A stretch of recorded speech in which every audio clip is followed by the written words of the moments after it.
let's maybe get into some of the press that's happened around this.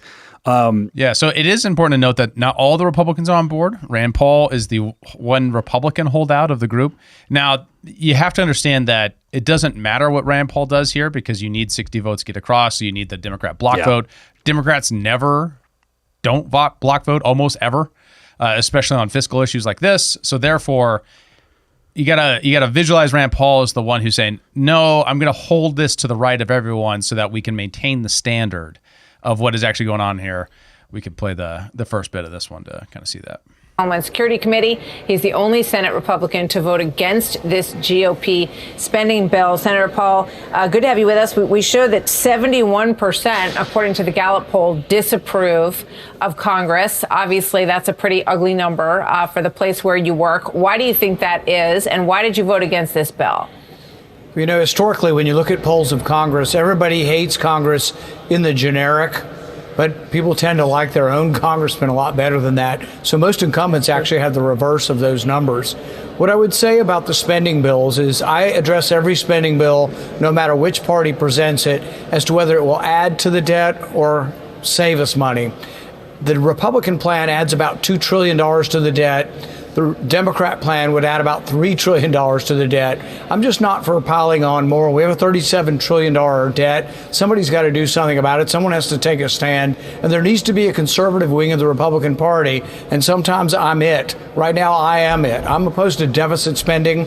I proposed an alternative, the penny plan, which would balance over 5 years. And I will vote for that. I will vote for something that has less deficit. But I'm not voting for a $2 trillion deficit.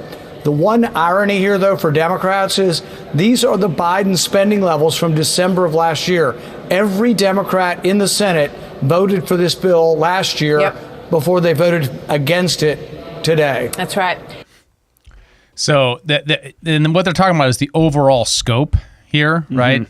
And what Rand Paul is pointing to is the overall problem, which always gets washed out, unfortunately, in this, is that we do have $37 trillion in debt. And to remind everybody, that's $109,000 of liability for every citizen, $342,000 for every taxpayer. And our annual deficit is $1.6 trillion to 1.7. It's kind of in that range. Not to mention the interest is just, I think it's at $1 trillion now. Yeah. It isn't just the interest alone. Yes. So like these problems are a problem, and we have to do this by spending cuts. And the Democrats fighting this on the basis of like providing of like subsidizing healthcare as it's already an increasing cost is such a huge problem. Now the people will ask, of course, what people would ask is, well, that doesn't really affect me, right? All I get downstream of this is the benefits, right? We tax the corporations and the rich people, and then we send, money overseas, and we do all these military stuff. We have this huge empire, and we subsidize all the old people and all the, medications and all that kind of stuff. It doesn't affect me that we have a deficit, but it does. It's just invisible. You don't see it. Do you any guesses on the price of gold right now? It's high. It's almost $4,000 an ounce.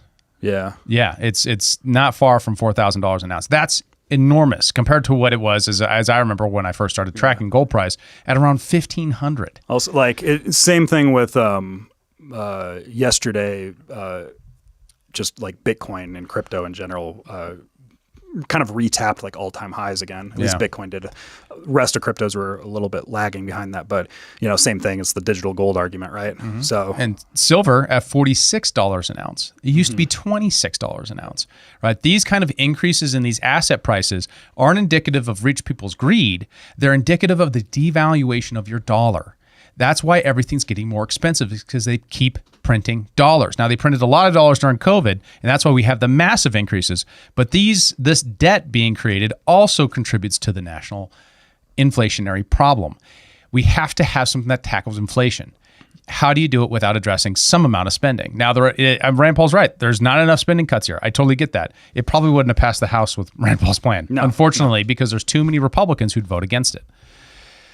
Well, that's the thing too, is a lot of these were like non-defense discretionary spending. Like they purposely are leaving the defense stuff out of this, which that's one of those areas where just bipartisan support in general, you're not going to get any like defense spending cuts. And entitlements, right? There are a lot of Republicans will not tolerate an entitlement cut, right? This is the most you can expect of the Republicans. This is the soft bigotry of the low performance of the Republican voter or in these eastern districts and these most moderate districts. And then additionally the lack of accountability for the Republican voters to have a vision of how we're actually going to solve actual social problems using our point of view. And that would require message discipline about inflation and actually driving an issue. But they won't do that, right? Because it does mean tackling defense spending.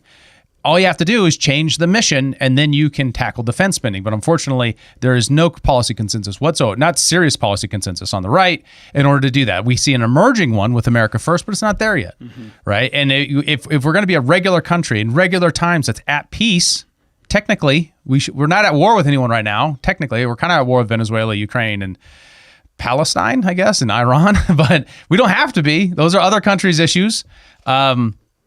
We don't have to make, these are all choices that we are making that is driving the inflationary problem, making things worse for poor people. This is a problem for Democrats and for Republicans.